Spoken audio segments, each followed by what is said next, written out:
It's my pleasure to introduce our presenter tonight, Dan Kostka.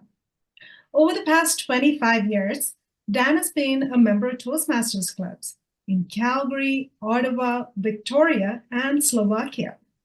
He holds a business diploma from SAIT, a Bachelor of Applied Communications from Mount Royal University, a Bachelor of Psychology from the University of Victoria, and a law degree from the Queen's University. In his 20s, before attending law school, Dan worked for a book publisher, served as a reporter for several community newspapers, published a college magazine, freelanced as a writer, and worked in communications for the BC government. After 10 years working with law firms, Dan returned to his passion for writing and publishing in June of 2022 by founding Deep Stance Media. His company offers editing, writing services, and book publishing through its Bow River Books imprint, which focuses on memoirs, personal development, and children's books.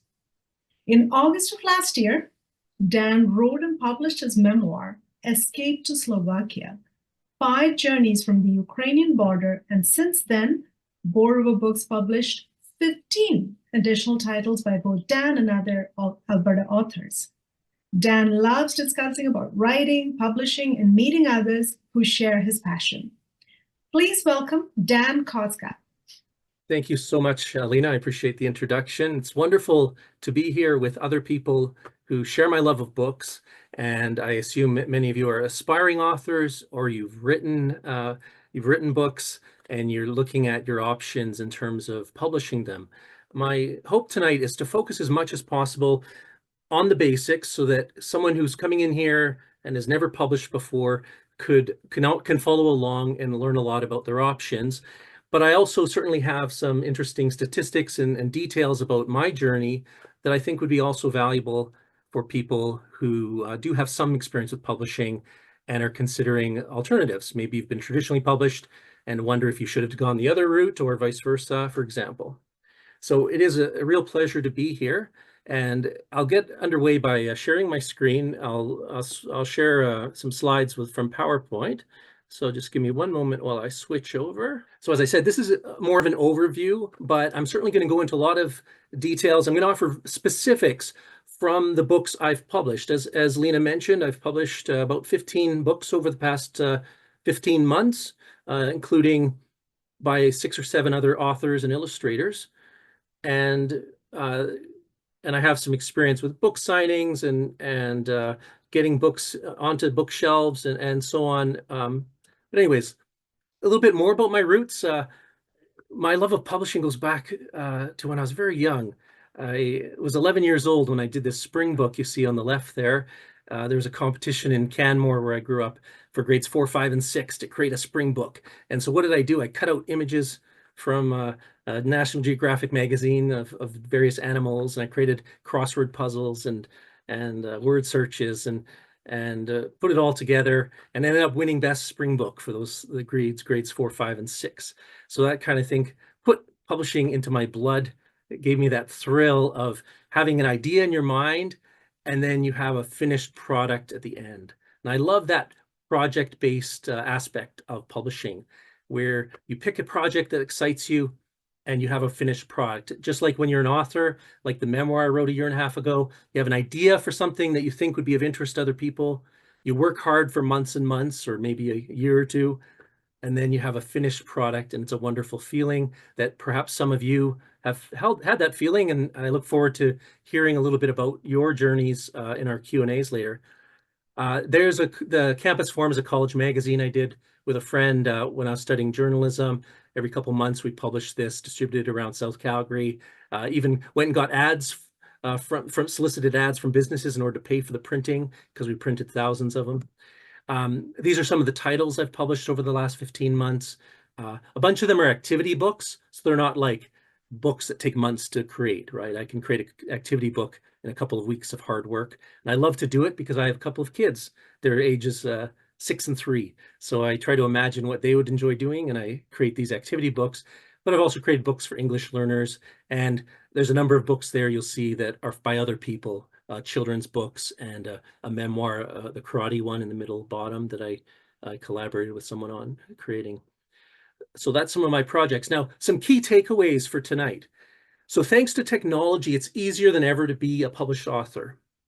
You can do it for free or nearly free, and I'll go into the details, but you can basically do it for free you can get your books available online for free.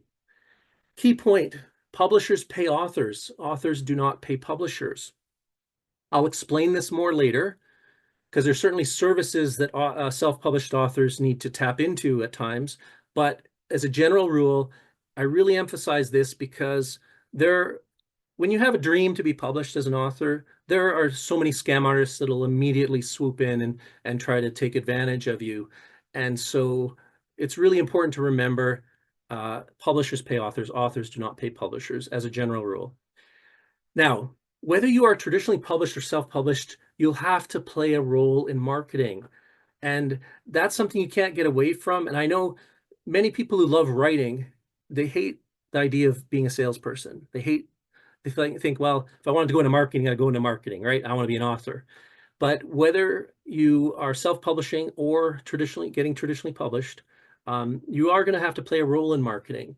And I'm not going to talk a lot about marketing tonight because that's the focus of next month's session. But I do want to make that key point that you can't get away from your role in marketing your books. Now, the challenge, because of technology, it's easy to publish. So the challenge is not in publishing your book. It's in helping your audience find it. And I make a key point here. They're already looking. What do I mean by that? Sometimes when you're a writer, you feel like, well, I need to write a book and then I need to persuade people to buy it. But you have to keep in mind that people who love to read, they already have the desire to read. They love horror novels, or they love romance novels, or they love to read nonfiction. They love to read about history of Canada or whatever. They already have the desire. The challenge is to make them aware that you have something that meets that desire. So you're not creating the reader. You're simply making sure that you can that they become aware of your book. And that is extremely difficult these days because of how many books are being published, thousands every day. There are 5 million titles on Amazon approximately.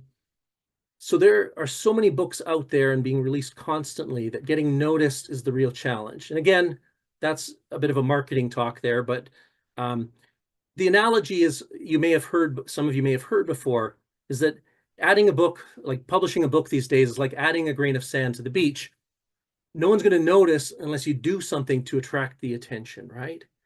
And there are things you can do to become a sparkly grain of sand on that beach that stands out from the other grains. And anyways, I'll talk a little bit more about that later, but mostly please come to the next workshop where the focus is entirely book marketing. Now, finally, there is no one size fits all. There are pros and cons of each approach, whether you're traditionally publishing or self-publishing.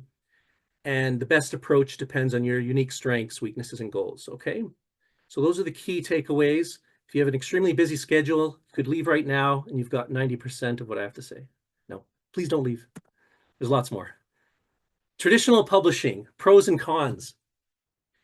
With traditional publishing, there's certainly prestige and credibility that goes with it that you may not get with self-publishing. To be able to say that you were published by a well-known company has a lot of credibility with it. It's impressive. It's impressive to people, and so there's no question that traditional publishing, even though it's taken a hit in recent years with technology and the growth of Amazon and et cetera, there's no question that there's some cachet that comes with it. A big one, everything is taken care of. With traditional publishing, you have an editor, multiple editors probably, that will be looking at your book. They will format the book. They will design the cover. They will make sure you get distribution. They will take care of all of those things that you don't have to worry about.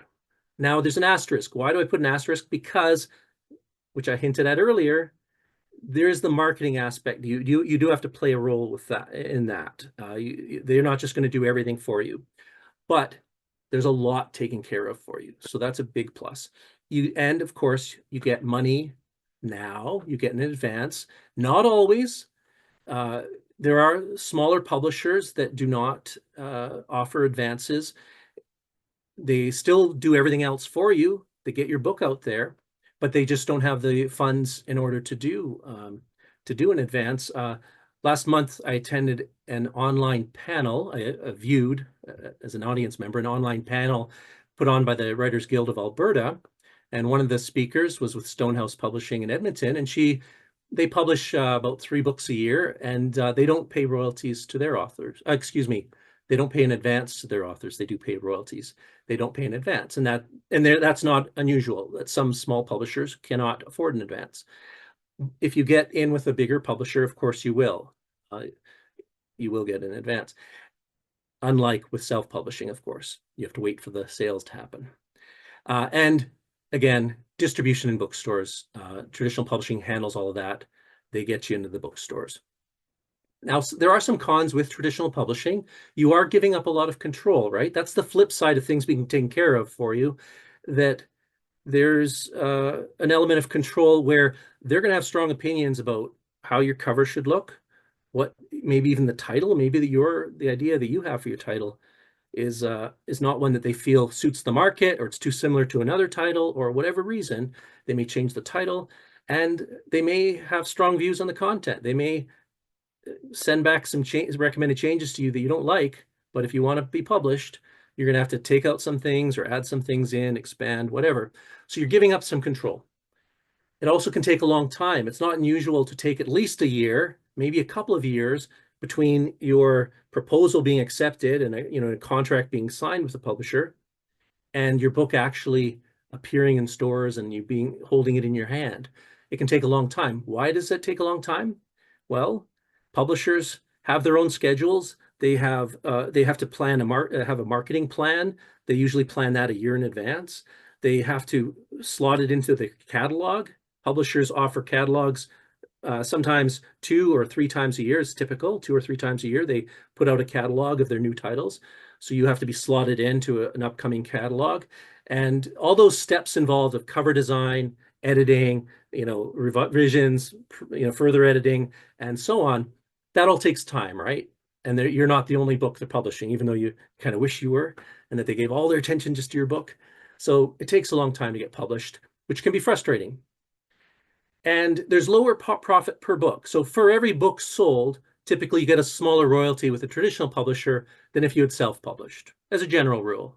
You might make $1.50 for every book sold with a traditional publisher, and $3.50 if you were self-publishing, for example. That wouldn't be unusual, that kind of a discrepancy. And finally, it's hard to break in. In fact, this is probably what pushes most people to self-publishing. It's very hard to break in. Traditional publishers receive thousands of submissions all the time. And it's also important to remember that traditional publishers act as a gatekeeper, right? They're sorting through what's sometimes called the slush pile. They're sorting through all the stuff that comes in, most of which is not of high enough quality, frankly. But there's another gatekeeper actually that comes before that, because all larger publishers primarily deal with agents, right? So the agent acts as the first gatekeeper. The agent represents the author and filters out the stuff that's not anywhere close to the quality needed. And then they have relationships with editors and with publishing companies, so they have an idea of which publishing company is most likely to be interested in a particular author. So if you're trying to get in with a medium or large size publisher, you're probably first going to get an agent who will then present your work to the major publisher. And that means you're selling yourself first to the agent. You're writing a query letter to them, describing your background, why you're qualified to write this kind of book, what kind of whether you've been published before, what if you have some special ways to market your book, like you say, I belong to this particular organization, or I'm very experienced at public speaking, giving interviews. Anything that can convince them that you'd be good at selling your book is helpful. And of course, you're providing samples of your work to convince the agent to take you on. You make sure that the agent actually represents your particular genre, right? If the agent specializes in horror and romance authors, there's no point in sending your sci-fi manuscript to them, but that happens. And you will have to send a sample of your work. Generally speaking, with fiction, they want to see the entire manuscript. If you're an unknown author, they want to see the entire manuscript. With nonfiction, generally you're sending a 2 or 3 sample chapters and a detailed chapter outline explaining what else would be in the rest of your nonfiction book. That's generally the way it goes. That said, I said that agents are the gatekeepers, generally speaking, with medium and large size companies. And in fact, the way they'll put it on their website, you should always look at the publisher's website first, right? And they'll often say no unsolicited submissions or no unsolicited manuscripts. Although experienced authors will tell you that all publishers actually do look at unsolicited manuscripts, they just say that on their website because they want to reduce the number that they have to get through. So it is theoretical. Some people do break through, by submitting directly to publishers because they'll have some intern probably do the first review, filter out the stuff, and then anything that shows promise will be shown to some editor who will consider whether it's so. But generally speaking, there's no point in submitting directly to medium and large size publishers. You can submit directly to small publishers. I want to make that clear. And often that's a fallback position for people, right? They first try to get an agent, and if they're unable to, then they submit to smaller publishers who are, again, you have to be very specific, make sure that you know what they focus on. People make this mistake all the time of sending stuff to a publisher that they just don't deal with, which means the author didn't even bother looking at the website for a second to see that they focus on poetry and feminist literature. They don't focus on horror novels, and you're trying to get them to publish your horror novel, which they've never published before. So anyways, those are some pros and cons of traditional publishing. Now, before I talk about self-publishing, I'd like to give some big picture industry statistics. You know what the big book industry looks like overall, okay? Now, these industry numbers, in 2022, there's an antitrust case where the US government filed suit against Penguin Random House, which wanted to merge or buy Simon & Schuster, and the deal was blocked by a court. But a ton of industry information was revealed during this court case because various heads of publishing companies were testifying and revealing all this data, right? So in 2020, only 268 titles sold more than 100,000 copies, and 96% of books sold fewer than 1,000. 96% of books sold fewer than 1,000. That's a remarkable number. And the Department of Justice's lawyer collected data on 58,000 titles published in a year and discovered that 90% of them sold fewer than 2,000, and 50% sold fewer than a dozen copies. That means there's a lot of self-published folks who are producing titles with no, publishing titles with no plan of how to reach an audience, maybe with very low quality. So even if some people check out the book, they don't like what they see. So there's a lot of low quality stuff going out there. Now, I'm sure none of you would produce low quality work. So, you can stand out by being good. I'm just saying that the fact is the vast majority of self-published authors sell very few. So Amazon.com, as I mentioned earlier, has 50 million books available online, while a good independent bookstore has it maybe at most 50,000. A very large bookstore would have maybe 50,000 titles, which is part of their reason for their dominance. And there's other things too, but selection is certainly a factor. And 4% of titles drive 60% of the profitability. So the brand name authors, like Stephen King and J.K. Rowling and so on, they drive most of the profitability for publishing companies. That means that's where the attention goes, that's where the marketing budgets go, and they still publish lots of other folks, including brand new authors. They still do that because they want to discover the next big thing. They want to feel like they believe in what they're doing. You know, I believe most people in the book publishing industry are not doing it to get rich. They're doing it because they believe that they're contributing something to society. And so publishing a wide range of books by a wide range of authors who have something important to say or interesting to say, they want to do that. They're not just about making the money. But it's important to realize how much, the top 4% drives 60% of the profitability. The link to that article where all these statistics are coming from is in your resource. It's on the screen right now at the bottom, but it's also in the handout that all of you were sent earlier today. And CEO of Simon & Schuster says about half of the books we publish make money, and a much lower percentage of them earn back the advance we pay. Now, you all know an advance means it's the money that the publishing company pays you, in advance, as it's called. It's based on a prediction of how much your future sales are going to be. And you don't get any royalties. You don't get any additional money until the publishing company has earned back that money they already advanced to you, right? Now, the good news is if you have terrible sales, they don't take back the advance from you. So that's good. They are taking on the financial risk. If they're wrong about their calculation and you sell nothing, you still get to keep your advance. That's good. But most books do not even earn back the advance to the publishing company. And they know that. And it's just a cost of doing business. They know it's a gamble. They don't, So that means most authors never receive royalties beyond the advance. Does that make sense? Yeah, most authors never get royalties other than the initial advance that they got when they signed the contract, okay? So let's talk about self-publishing, and then we'll go into a Q&A, which I'm sure all of you are eager to get to because I'm sure you have great questions.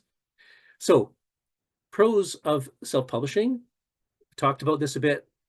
Control, that's a big one.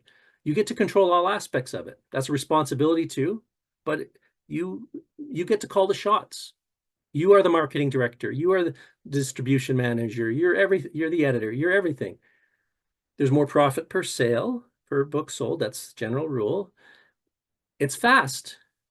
The minute you're done editing your book, you could have it published the next day, theoretically, if you're good at book formatting, and I'll talk about that later, but it's very fast. And you have all ownership of rights.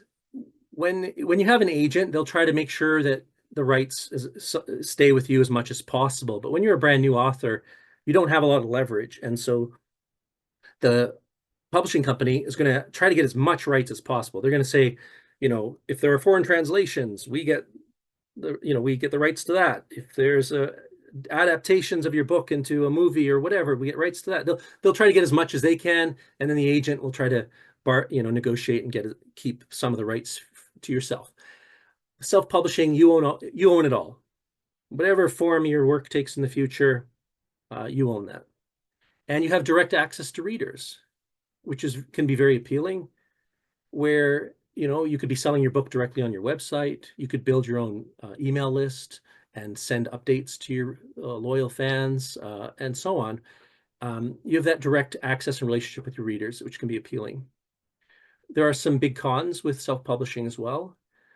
The big one, especially I know for myself, I don't love marketing, and for a lot of creative types, they do not love marketing. They feel like I hope there are no car salesmen here, but they feel kind of like car salesmen being pushy with people and doing something a little bit not so honorable when they're trying to market themselves. It doesn't feel very good for a lot of people.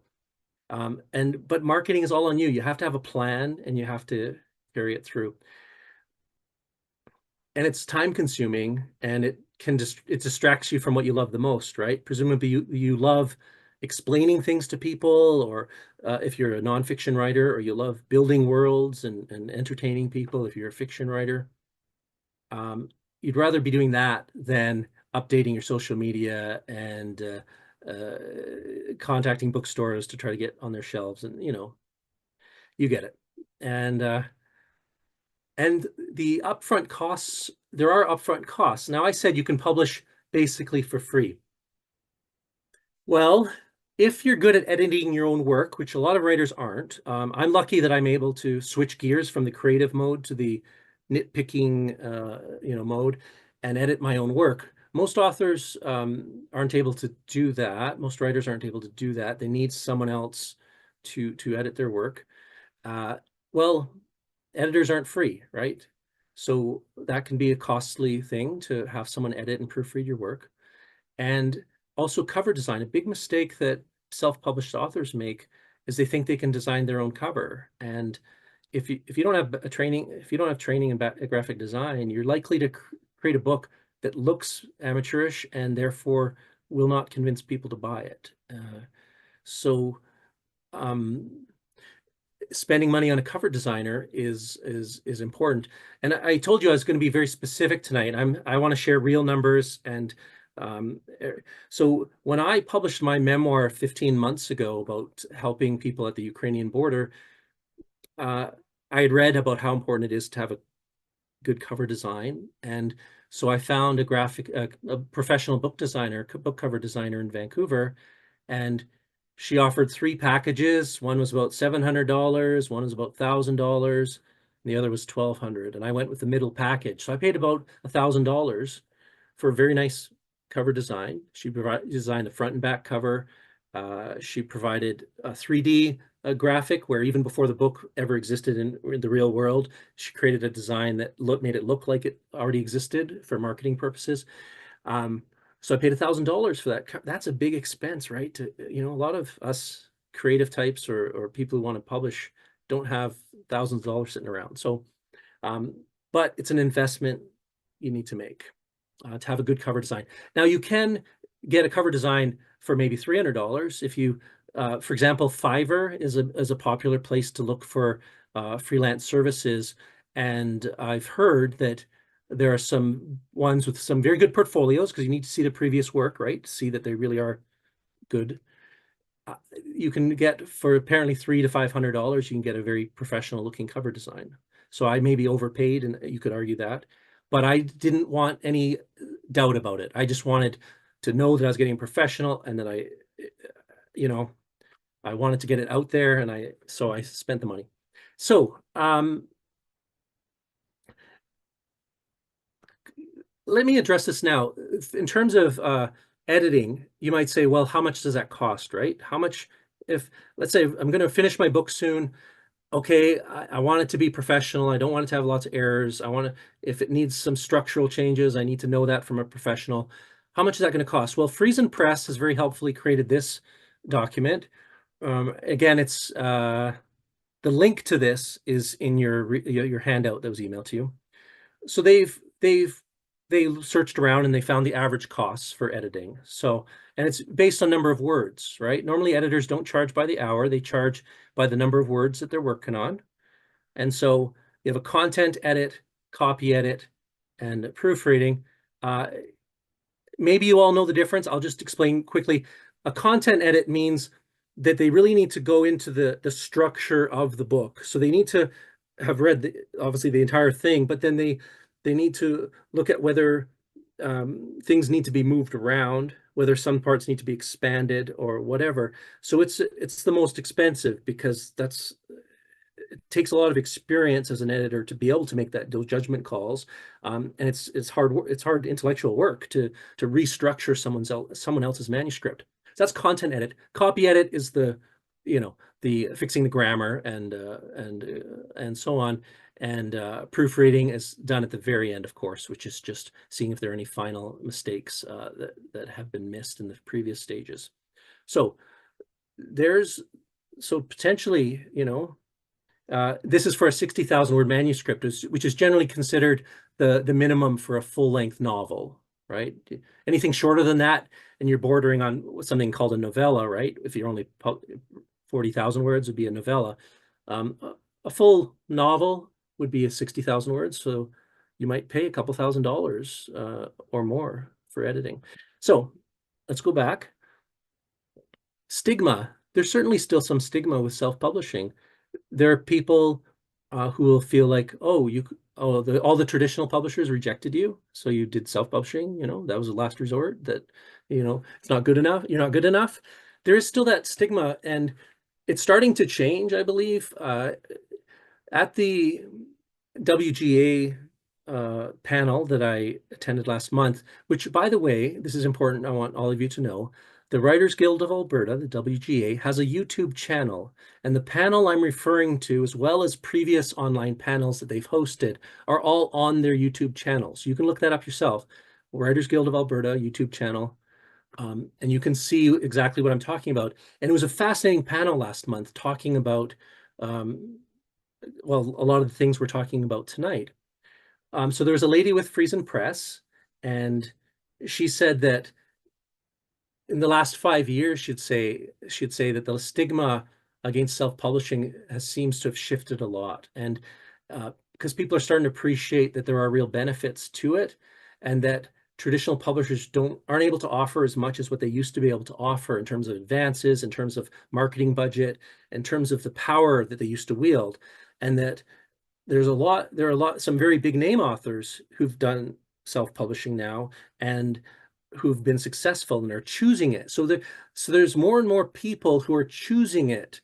It's not because they couldn't get in, it's not because they were rejected by the traditional publishers, but because they appreciate these advantages, the control, connection with the audience, and everything else we've been talking about. Okay, so that's what she said, and yeah, there's more I could say about the panel, but I'll wait till I get more questions, because I want as much as possible tonight to focus on what's really of interest to you, rather than it being about me guessing what you're curious about. Finally, challenge of getting physical distribution. As a self-published author, it's on you to try to get into bookstores. You can get into consignment in your local bookstores. I've done that. I've gotten into Indigo stores here and Cafe Books in Canmore and some other places. So you can get physically in by selling them on consignment, meaning you only get paid once they sell, and if they don't sell, they can just give them back to you. But you can also get distributed by them actually ordering your book, and you have to arrange for that yourself, and it's a lot of work. That's on you, as opposed to with the traditional publisher that they already have the distribution system set up and the relationship. Okay, so that's my pros and cons about self-publishing. It's a lot, right? What are we at? 7:37. Okay. I'm happy now to take some Q&As about the pros and cons that I've been discussing, or anything else on your mind. Now we'll open the floor to questions. If you have any questions about these topics that Dan covered, whether it's about traditional or self-publishing, please feel free to ask now. You can put the questions in the chat or raise your hand, and we'll ask questions in the order that it was received. So the first question in the chat is from Vesna. Do you think one type of publishing will be becoming more dominant in the future, and why? I think what we're going to increasingly see is a new type of relationship between the author and the publisher, where because the traditional publishers aren't able to offer as much as they've been offering in the past, that it'll be more of a partnership where royalties are being shared. Like we're seeing more and more indie publishers, excuse me, I should have used the term independent publishers. There's a slight difference between the two. I don't know if it's interesting to talk about the difference, but an independent publisher is a small publisher like myself who's not affiliated with a big corporation. So independent publishers are coming up with new ways to do like arrangements with authors, where the author, again, doesn't pay anything up front. That's why it's traditional publishing and not what we call vanity publishing, where they're simply selling services in your hopes of one day recouping all of this money you're giving them. So a traditional publisher, but a small one, they're coming up with new ways of making arrangements with authors. Like, for example, one of the big challenges when you're a small publisher is authors understand that they have to wait for royalties, but illustrators are they're used to being taken advantage of, where people say, please do some art for me and you'll get some great exposure, but I can't afford to pay you. They're used to that kind of, and it's kind of a scam to say that to an illustrator, because they're a professional, they should be treated as such. But the challenge as a small publisher is you can't afford to pay upfront thousands of dollars for their illustrations. And so for a couple of the children's books I published, I found illustrators who are willing to take the same risk as the author, where they invest their time to create the drawings, just like the author invested their time to create the words, and they split the royalties going forward. Now, some illustrators still won't do that. That's fine. Most probably wouldn't do that, but some are willing to. And that's a way that then it works for everyone. It works for the writer, it works for the illustrator, and it works for the small publisher like myself, who also can't afford to pay thousands of dollars for the illustrations for every book going forward, right? So the short answer is, I think we'll see more creative arrangements between publishers and authors, where it has some elements of self-publishing, but it has some elements of the traditional model. That's good. I hope that answers your question, Vesna. If you have any follow-up, please put it in the chat as well. I do have another question from Dave. Some Toastmaster friends published with Amazon. What is the offer? Does one need a coach? Does one need a coach if they're publishing with Amazon? Is that the gist of the question? Sorry. So that was the second question. So the first one was, okay, sorry. Published with Amazon, what is their offer? And the second question was, does one need a coach? Okay, so for Amazon is the biggest player in book retailing and in self-publishing.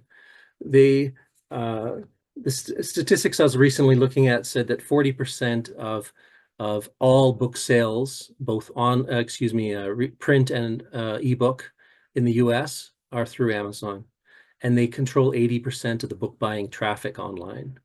So they are the number one way for self-publishers to go, and they're the ones that I'm using for my books. Now, I hesitate to talk about something that maybe everyone already knows, but so Amazon prints on demand, and so it's free to upload to Amazon KDP, which is their publishing service. It's absolutely free to upload your cover and your book to Amazon and sell online on Amazon.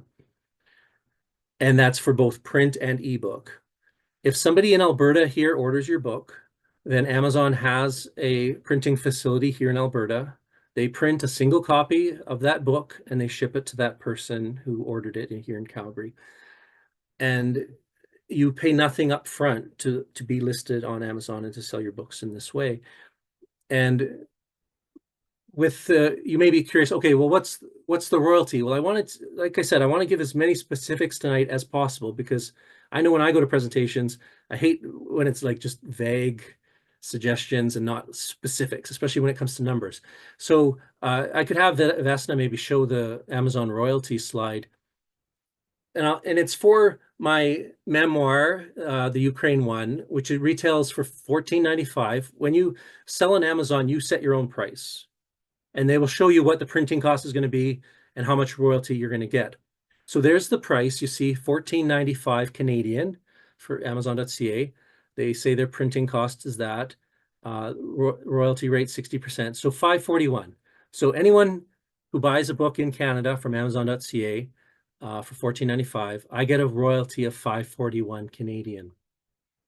Now, it also shows for some other marketplaces. So in Amazon.com, if somebody in the US buys the book, they automatically convert it to the US currency. So it's 1107 US.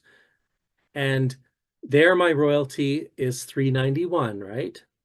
And that's in US dollars. So approximately what, 470 Canadian maybe, or $5 Canadian, whatever that converts to in Canadian. So it's showing you the royalty amount in the local currency for each of the different marketplaces. Okay. And that's certainly a higher royalty than if it was being sold by a traditional publisher. I guarantee you that if I was being sold by publishing by a traditional publisher, for every $15 book sold, I would not get a royalty of $5.41 from the publisher. There's no way. Okay, so we can come out of that screen. So don't know if that addresses what they were bringing up about how does Amazon work, but so it's free to upload your materials. You can put it in both print and ebook format. Ebook royalties are even a higher percentage. If it's not a large book, then your royalty rate is 70%. And so you could sell a book for $3 as an ebook, and your royalty, there is another screen, Vesna could show you, where I show you the royalty, the ebook royalty for my Ukraine memoir. Maybe you could show that one, Vesna. Thank you. So I've set it for $3.99 US, okay, now Amazon.com. And you see the royalty there is the 204. Okay. Now you might ask, well, why is there a 35%, 70%? Wouldn't everyone choose 70% royalty if they have a choice? The answer is that it's based on file size. And so if this has a, this, let me just see here. Anyways, your file size cuts into your royalty, like how many megabytes your file is. And so you just pick the one, whichever one is a higher royalty rate, depending on how big the book is. It makes more financial sense to either pick the 70% rate or the 35% rate. The 35% rate doesn't subtract anything for the file size, so sometimes the 35% rate actually gives you more of a royalty. I hope that makes sense, perhaps. So anyways, so there's the royalty, on the ebook. So you can charge just $4, but you still get a pretty decent royalty on it because there's almost no cost of production involved, right? They're just sending an electronic file away. The second part of the question, remind me, please. Does one need a coach? Well, I don't know. I mean, as a self-published author, you're trying to minimize costs overall, right? You already are going to have to pay for editing unless you're one of those rare people who can edit their own work. But even if you think you can, you need at least to share it with other people and get feedback. Let me be clear. If you think you can write a book, edit it, and put it out there in the world and it's going to be great, you can't be objective about your own work. And even very experienced authors, even Stephen King still has an editor who looks it over and says, oh, Stephen, something here could be better. So you're going to probably be paying for an editor at some point, and you're going to be paying for cover design. So book coach is going to be an extra expense.